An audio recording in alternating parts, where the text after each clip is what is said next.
Welcome to Talking Insights. I'm your host António, and today we have a very special guest, Pravin Shekar, one of the most recognizable faces in market research, known not just for his innovative thinking, but also for having one of the best mustaches, smiles, and laughs in the business.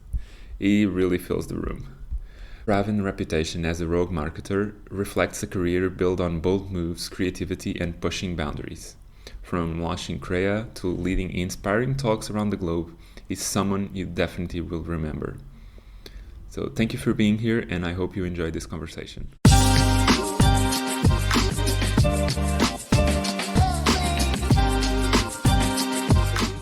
Thank you very much, Pravin, for being here. Today we have a very special guest, Pravin Shekar, one of the most recognizable faces in market research.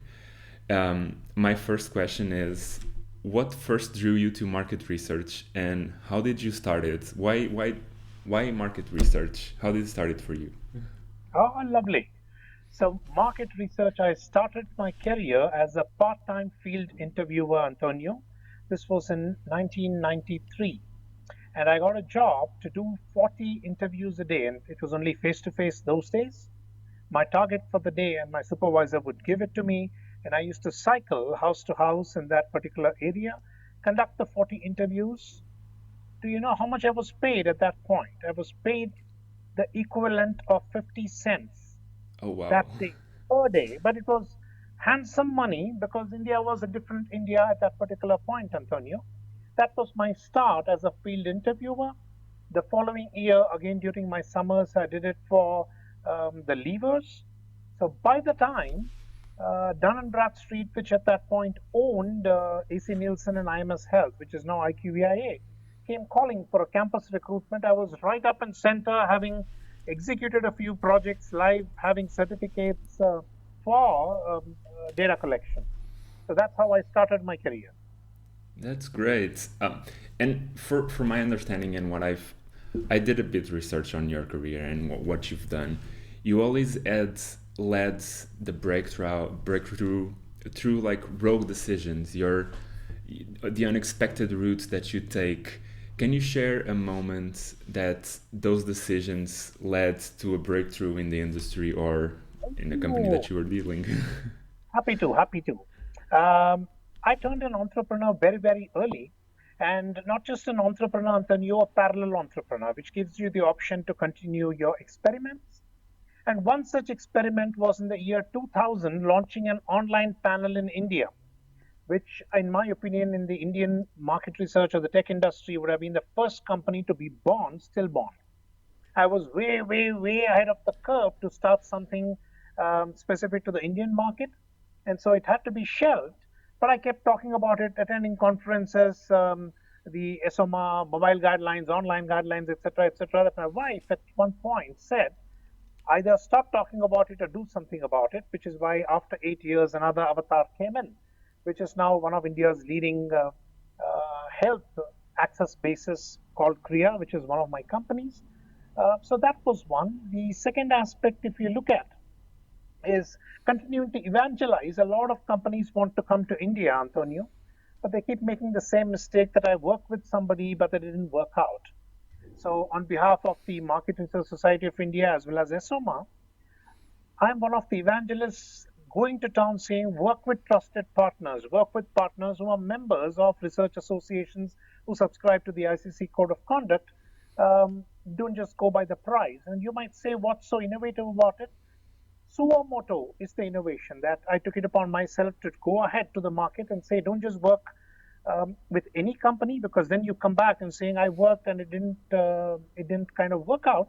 That maligns the entire industry or the entire country, which is not so true. So I gave you a couple of examples, one from an entrepreneur perspective, one, of course, from an industry evangelism perspective, Antonio. That's great. I mean, it's fascinating. And you also have a cheese company, right? How did that come to mind? Uh, so, in the research sector, I've got a couple of different entities. One is into the healthcare research area, and the another one is something we started about 14 years ago called Can Do, by and for, where we skill people with disabilities. And this is the team of visually challenged, hearing impaired, and wheelchair bound that built our entire panel.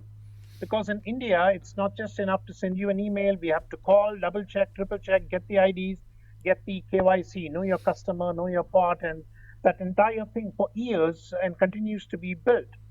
And we used to recruit from non-profits, train them on research, on data collection, on the code of conduct, etc. But the non-profits turned around after a few years and said, you are only picking people who know English, you're only picking graduates. And at that particular point, we also had a kitchen test facility, a full-fledged kitchen that we could use, we were using for market research. So then we did a pivot and said, okay, what jobs can we provide for people who don't have an education, who cannot speak the English language? And therefore, it started off with experimenting as a cheese company, just starting and incubating a division until the financial auditors questioned, saying, "What are you doing as a research company buying 100 liters of milk a day?"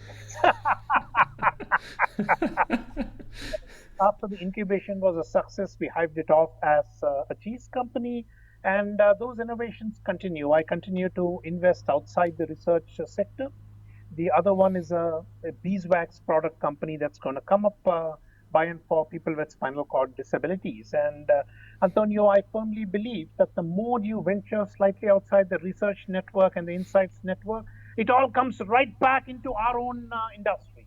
It is, yeah, it is indeed. Like you can, my always thing, I always say that you can get knowledge from every corner of life, and Absolutely. that applies to business, that applies to market research, applies to everything. Yes. If you push the boundaries enough, there's something that you can learn there. And Yes. speaking of pushing boundaries, you do push creative boundaries. And my question is, how do you keep balancing pushing those creative boundaries while sticking to industry guidelines? Because you mentioned the ICC code, the Esomar ICC International Code. How do you do it? For one, I believe there is no gray. There's either black or white, especially when you look at translating the guidelines. It's a letter and spirit. But in terms of experimenting, there's so much more to be done. And I'm hoping in the next few months to come out with a list of unintended consequences of research. So what do we do as researchers in the insight industry? People come, the marketers or the R&D team comes to us with questions, we provide answers, we provide a direction based on which they go ahead and develop a product. And then we find out that the product is being used for a completely different consequence than what it was aimed for. So, from a creative perspective, I'm on a quest talking to several researchers across the globe to find out some such examples. For example, in a particular period, time period, a season in India, Antonio, the sale of black paint increases. And Really? nobody was able to figure out how. And when proper research was done, that is the buffalo selling season in the north part of India when buffaloes are sold in bulk. And so the paint is used to cover up old buffaloes. From a distance, it looks black, but some also paint it because it's a mosquito repellent and they want the buffaloes to be helpful. So, come on. What did we design the product for? How is it being used for? Is also well within our boundaries in terms of finding out what is going on. And it's not just restricted to India. Some are urban legends, but some the market needs to know to find out what I call the Jugaad initiative. And that's something that a lot of people coming into India, Antonio, need to know that we folks here are extremely creative. You develop it for something, we'll do it for something else. But why stop? I write books, I've published a music album, there's a poetry podcast I have. But it's not just me. If you take John Pullister and I have a commonality that both of us love shooting drainage covers. Matt Dusick, another researcher, is a full-time fine art photographer. So our industry has scope for all of it, but we will need to ensure that we keep that creative spark alive. And even within our industry, Antonio, there's no straight way. You will get stopped by mountains, but you need to find a way, the Jugaad way, to get your research done, to get the data collected, analyzed, and sent back. Yeah, that's interesting. And I imagine that the evolution of technology and the new trends in technology always help out that. And my next question would be kind of about it, like how, and especially in the Asia Pacific market, the market is always buzzing with these new trends, these new technologies, these new things to do. And as you said, like sometimes you can use it to do something else. Like you can use a pen to not cook, do something else with it. Um, how? What are some of the more unconventional methods that you think could really take off here in the coming years? Right. See, the one thing about Asia Pacific here, and of course, I'm talking with my base of India, is we are experts in technology leapfrogging. So when I started my career, my house did not have a single phone, leave alone any kind of a thing. But today, every person you look at has one, sometimes two. So there is going to be a significant amount of leapfrogging. One, two. The inertia is extremely high in Asia. This is not the US when you try out newer things at the drop of a hat. And therefore, people need to realize the cultural diversity that is there that we would need to. So, one is tech leapfrogging, that is a given. Why am I talking about it? That that and inertia, Antonio, that everybody, I mean, they know India and China from an APAC perspective are the biggest behemoths here. This is where the youngest population is, especially for India. And when you look at the rest of Asia, they're not far behind. The whole of us is where the future lies. So if you try to bring in something new, the adoption is going to take some time, which means you will have to invest a little bit more time in education selling. I can give you an example from online research. Wow, so many questions came in. What about representativeness? How do you know it's the right person asking, etc., etc.? The same questions, similar questions were asked for Cathy when telephone interviewing was there. The same questions are asked again now when synthetic data is into play, which I call the three-factor entry. The first time we hear, oh, it will not work, nonsense. The second time we hear, it may work, but it's not for me, not for my company. And the third time, I always knew it was a game changer. Sign me up. How do I get on? By which time half the world has moved on with that anyway. Right? That what you were saying was really interesting. I was thinking about how this whole conversation about AI and like how the large language models are working, and I always keep in mind like how those things work in different languages and in different cultures. Because one thing is like to use ChatGPT or any other of the others in English, but how do they adapt when you turn it into different languages and even within a country, the different dialects? That's yeah. Um, So, Antonio, there are companies that are working, factoring in the cultural diversity. Not English, of course, is per se the most easier aspect for anybody to look at. But if you take someone like India, so a country like India, where you have the formal sector and the informal sector, and the informal sector contributes close to 85% of the workforce. So, therefore, if you're looking for adoption there, then language is a key aspect. And two, more than the language, it's also, I live in a state of Tamil Nadu. Every 100 kilometers, the dialect changes, the words. Um, it's difficult for me or my kids to understand, hey, what exactly are they talking? It's the same language, yeah, right? yeah. So there are three, four really large companies that are focused and have been focused on building the Indian LLMs, not just a simple translation, but also capturing the dialects at a local level. There's an offshoot from Microsoft, which is no longer a part of Microsoft, but that's doing this.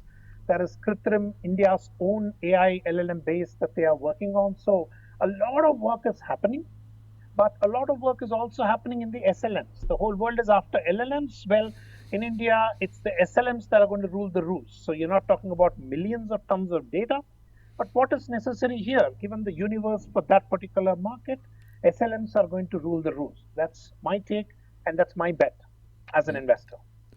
Do you think those technologies or these innovations that you are mentioning, especially in India, will help preserve some of the dialects and some of the languages? Without a doubt, because the way it is being captured is through voice capture, through accent capture, and that is being stored. Think of it like a seed bank that you can always go back to. So, in a way, this is good because a lot of cultures, languages, dialects have been vanishing over the years. So, I would take a positive look that a brilliant question from your side, Antonio, that this is the dialect bank or the accent bank, that we don't lose it ever. It is, yeah. It's exciting. Honestly, it's really exciting times because even in English, like the different nuances of each language of each country, you can really tell. So I imagine, like within a country, to keep and preserving those dialects, it's also Yes, really interesting. yes. Um, Uh, but in continuation to it, there's another insight snippet I'd like to share specific to India. A bunch of us in the lighter vein have been propagating ban the three as a movement to ban the three in India. What do I mean ban the three? Culturally, and I'm generalizing here, culturally, we don't want like to give the extremes. So I will not say you're brilliant, I will not say you're the worst. I'll put it somewhere in the middle. So if I ban the three, which is where the most of the things will come in, I'm forcing my respondent to take a side, either on the positive or the negative for me to look at. And the second aspect is related to the first one, that people do not like to criticize openly. Forget what you're seeing on Twitter. I'm talking from a research perspective. And most people try not to say no because saying no is a bit considered rude. So we will need to be aware of these aspects. When you say technology, I'm going back to research design, to questionnaire design, that we have to factor all of these in. And therefore, the tech also needs to factor or weight this in when we come into the insight creation part. that's a really good insight. Yeah, I never thought about it. If you could give an advice, especially to the young professionals entering the field today, and particularly in India and Asia Pacific, what would that advice be? Good. I'm going to use a cricketing analogy. And in cricket, when you play, the people who bat are called batters, and there's always two ends, and they keep crossing over. Keep one end strong and fixed and experiment with the other end, is what I say. So if you are a younger researcher, go deep, build a strength in one particular aspect as you continue to experiment with the other, because at any point you have your control to come back to. Why do I say it? In today's world, with so much change happening, it is the younger generation that is going to spearhead this particular change. But you will find people up there who are traditional, who are set in their ways, opposing or being a phenomenal bulwark for your growth and career. Don't let it get frustrated, which is why I say prove yourself in one aspect that you are extremely good in this, and then experiment and show and tell, prove it out, bring it in, be ready for the longer haul, but realize that research and insights is as sexy and glamorous as it is, where you play with data, you play with narratives, you play with how do I tell story from this data, what stories can I tell, how do I meet the research objectives. So look at it from that aspect. My only request is play, experiment, but be number one in one aspect, whichever one that you are picking in, that enables you to be considered a whole lot of success. Now, the example I give is who was Picasso in his first few years? Picasso, once he became Picasso, he could have built a tractor and people would have lined up to buy it. So become a specialist in one, continue to experiment, show and tell, show and tell, show and tell. Don't just throw ideas, build a proof of concept, showcase it. Yeah, and if I might add, uh, show to the things and be interested in the industry and what everyone's doing. We have Esomar has an event in Bangkok in the coming and it's called Ignite. It's the Esomar Asia Pacific event. I'm sure that you've been to a bunch of those. Like I've seen you in pretty much all of the Esomar events so far. You're always a staple there. What I don't know if you ever looked into the program of this year's event, and if so, do you have any recommendation for like a thing that people need to see there? Okay, so I would take a step back. Why do people need to come to conferences? It is to get inspired. There is so much more that happens in each of these conferences that we will necessarily need to.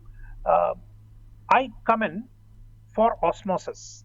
Now, you may be surprised. What do I mean by osmosis? It is interacting with fellow people and sharing of that knowledge that you get through. One, two, for specific networking. Of course, you come to network, you can't meet the entire aspect all the time. But when you know what you want from a conference, you come in prepared. And then you come and ask, hey, I want to attend this paper, or I want to connect with so and so and so. And there will be a lot more people who will be happy to go ahead and connect you out. And three, what's happening in the world today? It's not just general talk, but you can listen to the paper, to the presentation that they have sometimes with the clients. One of the papers that struck me very hard was years ago at an Esomar conference. Zappi and Coca-Cola spoke about all the mess ups that they did, including a rift in the relationship and how they repaired and brought it back together, which I feel is bringing it out there, showing our vulnerability because, hey, everything is not going to come through. But coming to the specifics at the Bangkok conference, depth of the shopper marketing funnel is something that jumps out at me. I would really want to know what are the changes because the research industry is a means to an end. We work with the marketing team, with the leadership team, with the R&D team, providing answers, providing specific data on which we take our decisions. So when somebody comes up and says, hey, this is going to happen, of course, it's a prediction. It may or may not happen, but we need to be ready for it. Right? And that's exactly what an Esomar conference brings, and even more so Asia Pacific, because there is a closer cultural connection between the countries in Asia Pacific than when you just take somebody from the US. So when we have meetings, we each share what's happening in our country, what's new in your country, how can we learn from you, what can you share from us, and we take it back.